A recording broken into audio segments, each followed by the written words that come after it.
Hello guys, Axer once again, and this is going to be the conclusion of my E3 2014 special. And I have to say, it was actually decent showing this year. I say probably even better than last year. So, what do I think in overall in general? What I think of E3 2014? Well, let me do a quick review on the conference, the Big Three conference, and yes, I'm also going to do a written long review of the conference and give them a full review. But this one's going to be like a quick part, the gist of it of the Big Three conference. First, Microsoft, they showed some games, and right from the start, games. That was a good move. Like I said before, it was a good idea to announce the SKU for the Xbox One and removing the paywall for the movie entertainment before E3. Then you can, for 90 minutes, you can just focus on games. And I have to say, there are some games that I am interested for the Xbox One, exclusively for the Xbox One, not the multiplats. Because right now, I'm still thinking about getting a PS4 over an Xbox One. And it's all about the first game exclusive. And yeah, there's some of them that interest me, such as, well, still Killer Instinct. I know that's not new, but Season 2 with TJ Combo. I used to play him in the arcades, but I wasn't really that good. I wasn't really good playing fighting games, and Killer Instinct no exception. I mean, you've seen my showcase, but I suck. But yeah, Killer Instinct 1. Another one is Scalebound Platinum Games. Like the people, basically the former people who did Devil May Cry, and of course Bayonetta. So that was going to be exclusive for the Xbox One. That looks interesting. It's a platinum game. You know it's going to be flying action, hack and slash. My only concern is, and there's always been the deal with platinum game, is the games are always too short. Platinum games are never long game. Wonderful 101, Metal Gear Rising Revengeance, well, yeah, to some extent, Bayonetta also. They weren't that long. And selling it for $60, kind of like a ripoff. Maybe 40 to 50. Just saying. And I know Wonderful 101 was $30 now. As of right now, it's $30 MSRP. That's an official price. And that's a platinum game. Another one I seen, apparently I heard about it, Phantom Dust. I did hear about it in the original Xbox, never played it. But apparently they're going to bring it back, so I don't know what it is. But apparently some people said it's good, so we'll see. Let's see. Fable, the idea, interesting.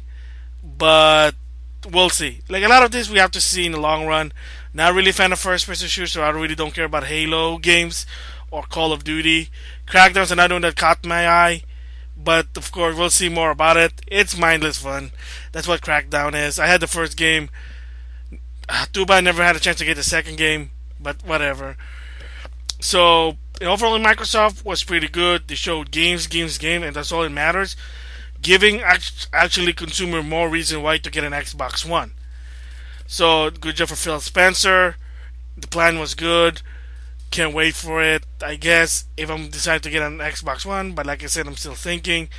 That's why I give it an 8 out of 10 because it was games, kept me interested, didn't fall asleep, wasn't boring.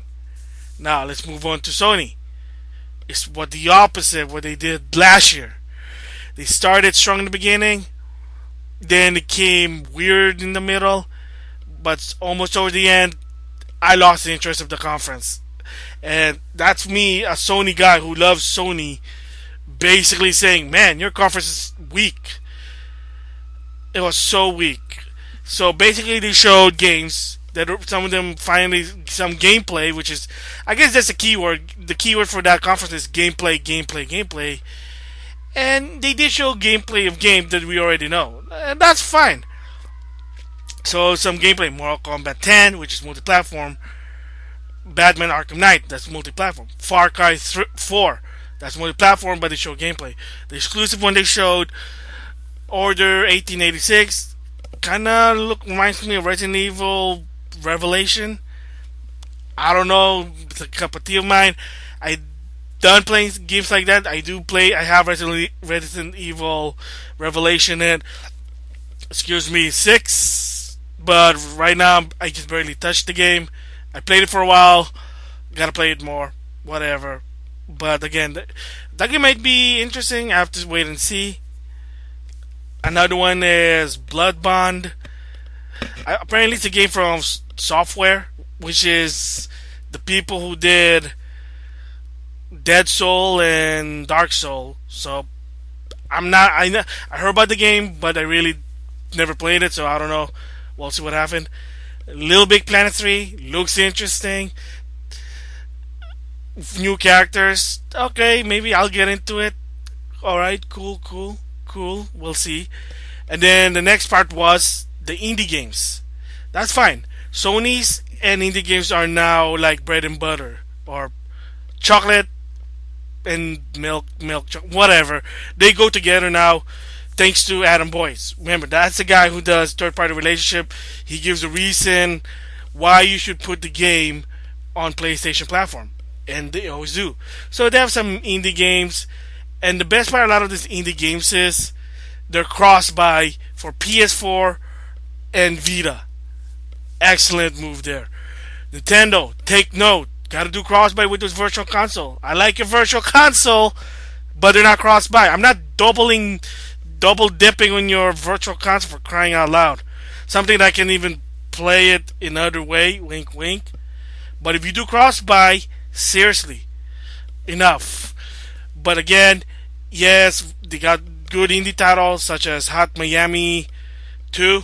I played the first one, didn't really like it, but I heard it's a good game. But still, I just couldn't get into it. And they have a lot of indie game, good. And again, like I said, all of them will be cross-buy. And especially another indie game that I was shocked that was going to be a PS4 Vita exclusive is Grim Fandango. Yes, I never played the game. I heard it's really good. And it's by the guy Tim Schafer, so you know it's going to be good. And not only that, Disney's also helping it. And is again, PlayStation exclusive. A game. Maybe I'll try it. Never know. So, a remake of Grim Fandango, I think that was good. So, they showed good indie games. And No Man's Land, I never heard of the company, but I heard from other people and friends of mine, they said, yeah, they're popular and their games look popular, so maybe I'll give it a try when it's out. And once I get a PS4. Oh, there you go. PS4. Am I going to consider getting one? Maybe. I'm happy they announced the bundle. Like I said, that was my prediction, was a bundle. Downside is it's a Destiny bundle. Shuck. Maybe there'll be a holiday bundle. I have to wait and see. I was hoping getting one during summer, but I don't think that's not the case anymore. I'm probably going to get one in winter time when they have a holiday bundle, so we'll see. A holiday bundle will be nice, but whatever. So, I mean, at least I knew they're going to talk about a bundle. I was hoping for the PlayStation Vita 4 bundle, but, well, that's highly false. But the good news is after that, after the indie game is something they announced. This is where the downfall of the conference. The new CEO for PlayStation, yeah, nice guy. I knew he's probably nervous. He's never been there. Talked about PlayStation Plus. I think he did. How it benefit? We get it. PlayStation Now, we know what it is, and basically, I mean, if you're gonna talk about PlayStation Now, you should talk about in depth. But they didn't. They just said, "Oh, guess what? Open beta June 31st for PlayStation 4." Okay, well, whoopie doo. I mean, it kind of saddens me I never got into the closed beta. And I'm a Sony guy. Sony. Man, you guys are mean. Well, there's a lot of Sony fans. That's why. So, yeah, I mean, the PlayStation Now, I mean, need more information. They barely touched it, and that's fine. And then an announcement of PlayStation TV, or in Japan, PlayStation Vita TV, which is, people don't know what it is. It's basically, in Japan, they market it as a PlayStation Vita. You can play it on the big screen, kind of like the PlayStation 200 series in the 2000, and the 3000 series, excuse me, you can hook it up with a output cable and you can play it on the big screen. So the same goes with this one, except you don't play your Vita as a controller. You either use a DualShock 3 or a DualShock 4, and then you play Station Vita. Oh, excuse me. So this is my concern about it. They announced the bundle, the entertainment package bundle for 140. I think that's a good price. You get the Vita, a DualShock 3 controller, which I need a second one, a game, Lego the movie. I love Lego. I've been playing Lego games, and HDMI cable, and maybe an adapter, but that's included. So I think that's a better value. The problem is if you want to buy just the Vita itself for $100, it's weird. It's retarded. I'm sorry. So you only get the Vita TV or the PlayStation TV and an HDMI cable. Not even a remote control or anything. What if I just want to buy the PlayStation TV, but I don't have anything to use it with? Not even a remote controller? That doesn't make sense. At least include the DualShock 3 controller. That doesn't make sense. In Japan, that's how much it is in Japan for DualShock controller and the PlayStation Vita. They were $100. I would buy that. And then, of course, $40 more. For $40 more, I'll play with the Lego game. But come on, that doesn't make sense. The box itself and HDMI cable for $100, but yet the better value you get a controller too. There's something wrong there. You gotta reconsider that. So, gotta fix that. So anyway, after that, they talked about powers. Yeah, I don't know the guy. I know he's famous. I got bored. And if you notice when I'm doing my commentary at the 7:30 mark, I just dropped the headphones and I'm done. I couldn't really watch this anymore. That's kind of sad. I did try to watch it, and in the end, they showed more gameplay of Mortal Kombat, Batman Arkham Knights, and then Uncharted 4, which you already know. No wow factor there. It was okay. They showed games, but no Last Guardian. No gameplay of Uncharted. They say it is in-game engine, but that's a cutscene, not a gameplay. So kind of unfortunate for Sony. That's why I give it a 7 out of 10. You started strong, you dropped it in the middle, and then when you're trying to recover, kind of weak. Because even though you show gameplay for Batman and Mortal Kombat, excuse me, the fact is we already know the game's already out, so there's no point. Disappointing there. 7 out of 10. And then Nintendo's digital event. Wow, I have to admit, for a digital event, it's really good. But I still prefer them to do a live conference. And here's the backstory. Apparently, according to Reggie, the reason why, really, I'll try and summarize this to the best of my ability, is, he's trying to twist it around by saying, well, more people watching. More people watching, but they still prefer a live conference. But the deal was, apparently, because again, Nintendo is an old Japanese company and most of their developers are Japanese, unlike Sony, which is worldwide. The problem is they're too old school. And according to Reggie, most of those, I guess the most Japanese developer, they really don't want to go walk on stage, talk about their games. So they'd rather just be somewhere and talk about their games rather than on the stage, which is wow. And also it shows because so they can have more control, so they don't look like an idiot when something bad happens, such as when Wii Music. I'm sorry to say, that was embarrassing. In Skyward, I think when Miyamoto demoed Skyward Sword, yeah, we know what happened. Made him look like a fool. And then on the round table, he was trying to say, "Yeah, it's not my fault. It's the whatever. I guess you done goof. There was some hiccups, but that's the whole point of the conference. Expect the unexpected. That's the best part, in my opinion, anyway. But no, they felt like, well, we want more control, so we'll just do it in our lovely place, like in Nintendo headquarters or in Japan." And of course, they probably don't want to travel also. That's probably it. And again, so I guess there's a lot of factor. Now I can understand why they don't want to do a live event, a live conference. But seriously, that still doesn't die. I mean, I would prefer them to do like not only a digital event and a live conference, but again, I can't have my cake and eat it too. So whatever. But I can understand now. But anyway, the question is, did a digital event help? Oh yeah, it was entertaining. It was informative. They not only showed games that people were interested, they showed a miracle, new IPs. The problem with last year's E3 was they didn't show any new IP. Donkey Kong Tropical Freeze. Oh, that's old. Mario Kart 8. That's old. Yeah, it's fun, but it's old. Super Mario 3D World. Fun game. Yeah, it didn't sell a million or whatever. Again. And Smash Brother, which is not even going to come out until the end of the year this year. So, anyway, that's what it is. That's last year's E3. But this year they showed new games. Splatoon looks interesting. It's a squad shooter, but you're a squid. You turn a human in a squid. That's kind of interesting.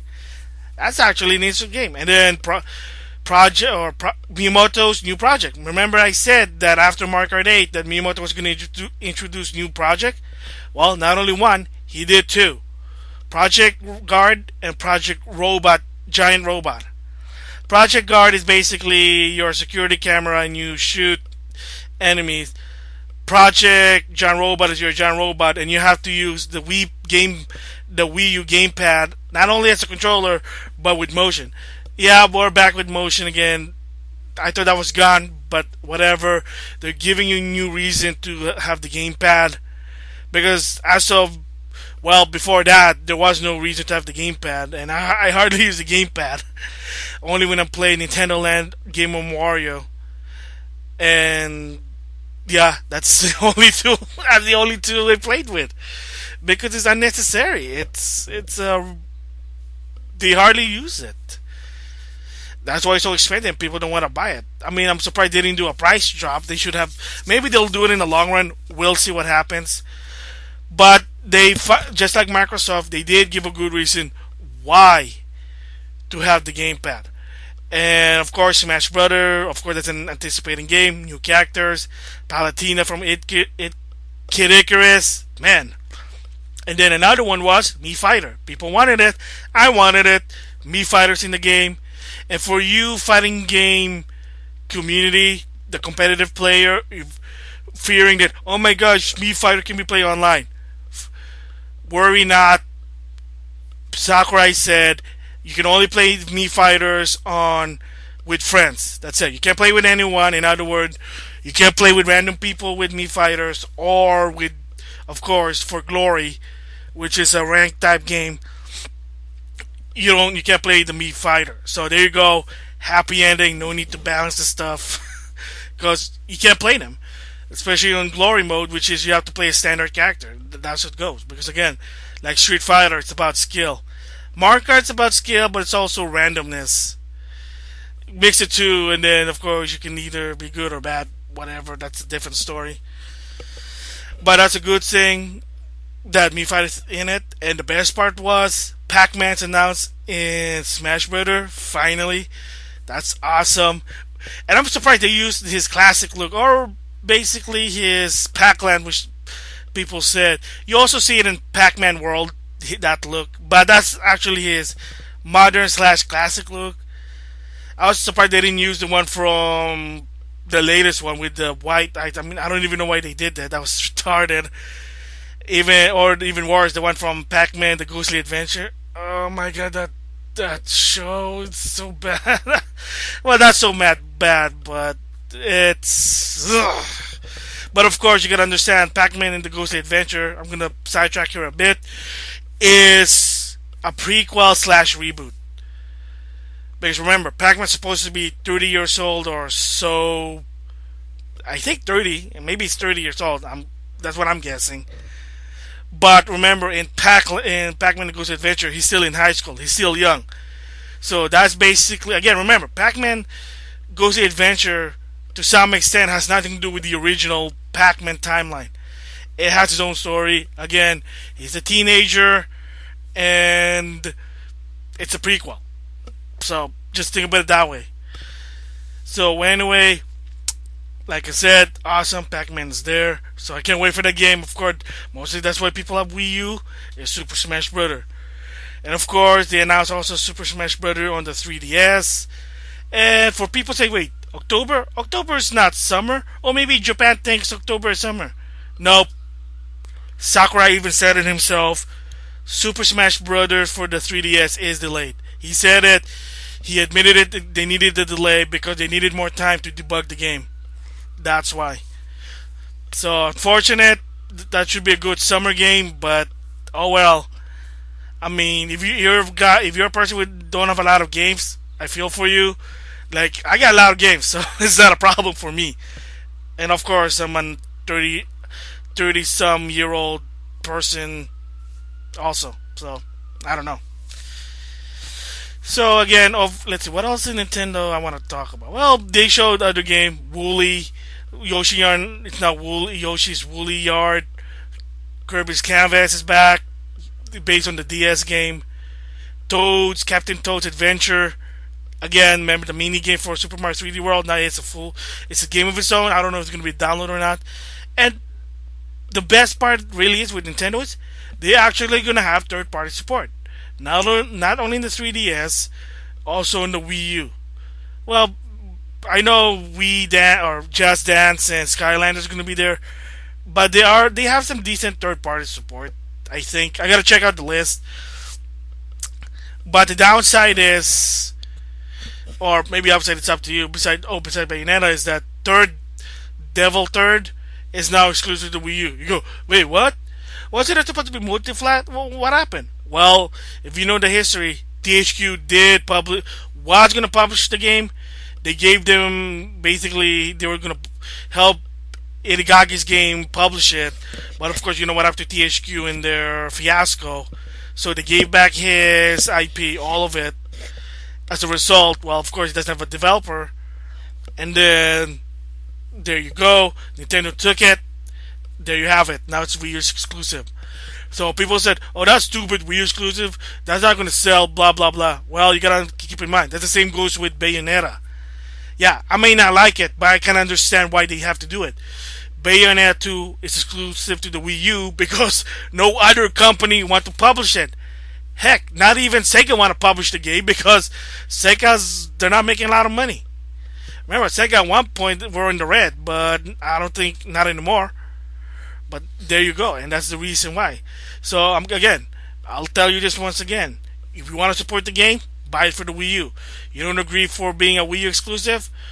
Vote with your wallet. Don't buy it. And if the franchise disappear, it's not your fault. It's the company's fault for not thinking what to do. That's just how it works. I'm sorry, that's pretty harsh, but that's how it goes. So overall, I give the Nintendo conference an 8 out of 10. Oh, and by the way, I forgot to mention it in the Sony one. I gave it a 7 out of 10 because of the reason that it got boring in the middle and I couldn't get back to it. That's it. So, but either way, both Microsoft, Sony, and Nintendo, they did a good job. They showed game. They gave consumer reason why to buy the console. So that was awesome.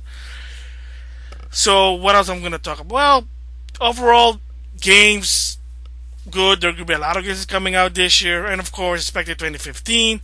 There's games for people for sports, shooters, fighting game. You name it, they have it. It was an interesting that the games this year they showed was good. Some of the things I was disappointed. It was my number one prediction and it failed. Final Fantasy 15 and Kingdom Hearts 3. Yes, the director said it even before E3 started that it's not going to come out. So, nuts. Kind of suck. But, whatever. We can't always have what we want. So, that's what's an unfortunate part.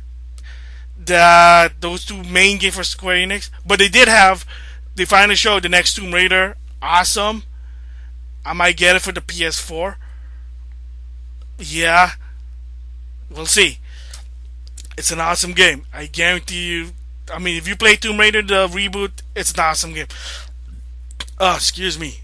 Very awesome game. I mean, it's kind of hard, but it's fun. Guaranteed. One of the best games.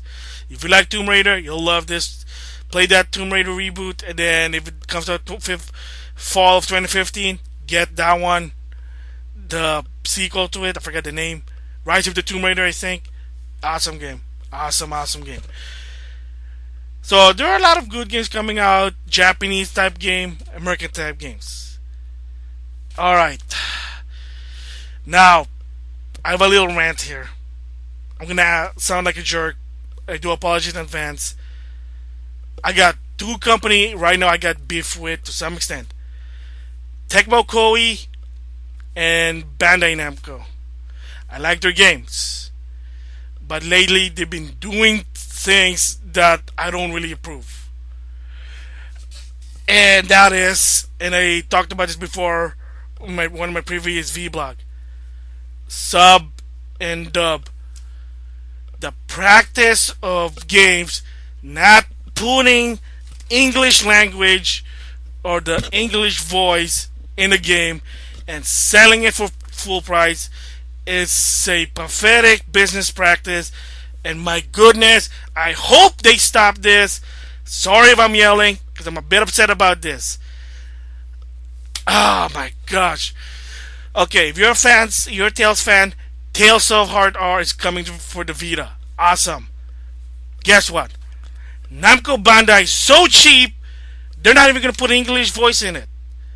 I mean, at least if you want to rectify this, have an English voice DLC for crying out loud. I mean, Sword Art Online. My goodness, same deal. When I heard, oh, it's going to be only digital. Middle finger for English-speaking gamer, because apparently Namco Bandai, I don't know, it looks like to me, again, in my opinion, that they don't like the English language. They don't like English voice. They just think Japanese voice is superior. Oh, man. Same goes with Dynasty Warrior Gundam Reborn. Guess what? Only download. Why? They're not going to put in English voice. Same, again, Tecmo Koei. I don't know yet. Nobody was saying. But it seems Samurai Warrior 4 and Warrior Orochi 3 Ultimate, they're not going to be dubbed. Also, there's going to be sub. The best pathetic business practice of not putting English voice on the game. Mike, I used to remember Koei, man, they were in my opinion, they were quote unquote the bomb. Every game they have, there's the English voice in it. What the heck happened? Ever since you merged with Tecmo, you're sucking. The hell? Well, excuse the language, but I'm so upset. Oh my goodness. Same goes with Namco or Bandai. Oh my goodness. Namco used to always dub their game, especially the Tales game. All suddenly now, oh, it's okay not to do it. Oh, for goodness sake. And the sad part is that this. I hope it's illegal doing this, but I know it's not illegal.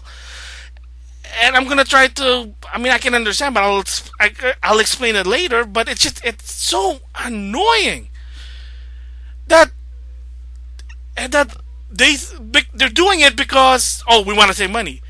But again, just like you can't see the forest because the trees in the way, or the garden, a beautiful garden so high you can't even see the sunset, thinking, oh, we're going to save money, people are going to buy it. No! They're not! No!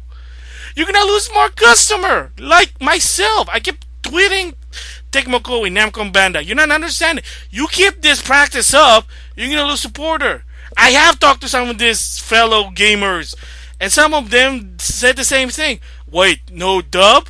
Sorry, I'm not gonna buy the game then. I'm gonna save my money. I mean, man. And I know, yes, there's a reason for it. Yeah, they save money. And of course, some people have this mentality saying, well, at least the game at least gonna come out, we should just take it what it is. No, you shouldn't. That's the point. Because sooner or later, anybody will do it. What's next? Oh, Ubisoft with Assassin's Creed with, no more female. Oh, take it what it is because the game is good. I mean, not much of a big deal. And, well, I'm going to shut up about that one. About the female assassin. But then, and again, Or maybe that was a bad example. Let me try another one. All right, let's just say Grand Theft Auto will be teen. Grand Theft Auto, like the next Grand Theft Auto, is going to be T-rated. It'll be less mature, so kids also can play it, and so more people can buy the game. But alienating the supporter, and then they say, well, that's gonna thinking, oh well, that's gonna suck. Well, this is like too kiddie. I'm not buying this. This is not what Grand Theft Auto. I mean, then you're gonna lose more supporter than have more supporter. I mean, Tecmo Koei, Namco, Bandai Namco. Here's the deal: some of your fan English-speaking gamers will like your game. They're willing, including I, will willing to shell out some money if you give them the full package. Not having an English voice is not a full package. I'm sorry to say. All right, well, let's just remove the Japanese and have voice. Oh, well, you guys are lazy now. If you're even just gonna remove voice, oh my gosh. Now I'm just rambling here. It's so annoying. Ever since Watch Orochi 3 for the last gen console, they doing this practice, thinking it's okay, and it's really annoying the heck out of me. I mean, even Atlas to some extent they're doing it, but at least they're justifying it by making it cheap. Aqua Plaza doesn't have any English voice, kind of shame, but to some extent, at least it's $30 for a reason. But even that's not acceptable. I mean, this is 2014. This is not 1999. That people want English language, English voice in games. I mean, heck, at least Capcom. Here's my clap. At least, even so, a lot of people piss Capcom because of bullshit. Oh, excuse the language. DLC. Sorry about that. Street Fighter Cross Tekken. At least they put the time and money to add in English voice. That's one of my reasons why I'm probably going to support Capcom even with that DLC fiasco, because at least they put the time and money to put English voice on game for gamer who prefer English, and it has nothing to do with race. Thank you very much. Especially one of my favorite games. I'm going to tell you one of my favorite games that's going to probably upset a lot of FGC, which is Street Fighter Cross Tekken. I like playing the game. Not really so much online because I suck. Different story. But even the Tekken characters has the English voice. I love it. I don't mind sub, but it's just I can't get into the game. It's not the universal language, which is English. Yes, I'm gonna tell you one tidbit. I'm not an American. Let's just say that. Yeah, okay, enough with that race thing. But I always prefer anything in English. Even in my home country, when I watch American cartoon, I always prefer it in English, not in my native language. I'm sorry. I know that's gonna sound like a sellout, but I just can't get into it. So again, I'm sorry if I'm rambling so much about it, but this,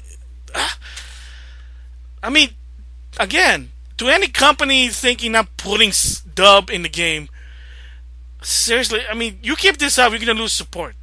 I'm telling you. Maybe I might be wrong, but to some extent, I'm gonna tell you this. As a gamer, as I love game, I love the Tales series. I love the Musou series.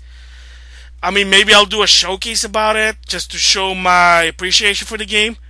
But to the company, to anybody who's not putting dub in the game, you're gonna lose some supporters. I'm gonna tell you. Maybe I'll be the only one that's not gonna support this. I'm not gonna buy it. Oh, one person. But what I learned from Alpha Omega Sin, it not only just takes one, but sooner or later it's a domino effect.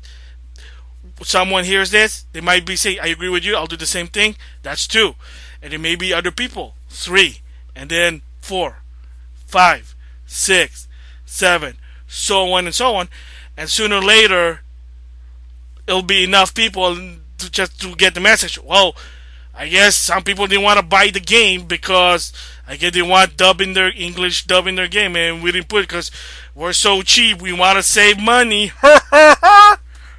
Oh my gosh! I'm sorry. I'm really sorry if I'm ranting here. I mean, like I said, E3 was. This is not really E3 right now. What I'm talking. I'm just. It's a rant. My very first rant, I guess you can say. It really annoys the heck out of me about this. That they gotta understand that not everyone wants to hear Japanese. They want English because they get more into it. That's me. That's also me. It's not being a purist. It has nothing to be purist. It's not a race thing. It's a preference. Here's my analogy about not putting English dub in video game. It's like Microsoft forcing consumer and their supporter to buy an Xbox One with a Kinect. You're not giving them option. Look what Sahib or the guy from Microsoft said. Options are good. We want people more option. Make a note. Namco Bandai, Tecmo Koei, and any other company who think dub is unnecessary. Take a note. Xbox One, Kinect, keyword, option. You don't give your consumer option, you're gonna lose support. And I'm not joking. I'm being dead serious here. Oh my gosh. I'm sorry. This is. I had to say that. Just. I needed to get it out of my chest. Alright, so enough of that rant. I do apologize. I know it's unprofessional of me, but like I said, I had to get it off my chest. Let's just say it pisses the hell out of me off. That's why. So anyway, back to the topic in hand. Even so, I'm still excited. Tales of R or Hard R is coming out. I'll probably buy it. We'll see. What else? Some games. I mean, the PlayStation Vita TV, I'll buy it. Because I always wanted a Vita, but I wanted the right Vita. And enough games for it. I mean, I still want to get Persona 4. People are talking about it. And I have Persona 3 in the PS3, but dude, I gotta get back and playing it. That's the problem when you get in. Here's the thing: when you get an adult, Santos, you make money, you start buying games. I remember as a kid, I couldn't even buy any game. I had like for a year, I only had 4 games. I was so bored. But as an adult, because you can buy your own games, and of course, you understand the quote unquote clearance. Sometimes you see a good game, you just see a game. Oh my gosh, it's $10 or it's $5. I gotta get it, and you have that disease. You just have to get it. So, I don't know. Maybe I'm getting too old for it. Anyway, back to my story. Yeah, like I said, the conference event, it was awesome. I can't wait to try the games out. So, I mean, this year was actually good overall on the conference. So, I give the conference, or not a conference, but E3 itself, 2014, I give it a 9 out of 10. Just because they showed good games. One minus is there are some gripes that there was no perfect thing for me. Like I said, the dub and sub problem. That was a problem to me. And some of the game because they're 2015, but I can understand. Delays. But again, I still have a lot of games for me. So again, a 9 out of 10 for the E3 2014 conference. And so this is my conclusion for it. But also, I am going to write my written review in depth about the 3 big conference, including Nintendo. And it'll be more reason why I gave the score. So the question is, who won E3 for me this year for the conference? Well, and my prediction was, I said, was Sony, and I was way off. Surprisingly, this one, it's a tie between Microsoft and Sony. Oh, damn it! Excuse the language again. Microsoft and Nintendo.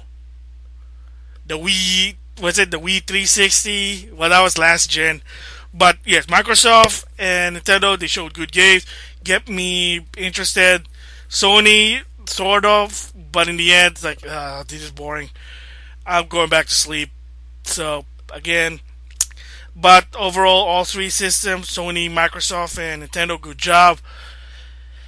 And with that, I guess, gotta cool down. That's it for now. I'll see you guys later. Bye. Not dubbing games really just ticks me off. Ugh.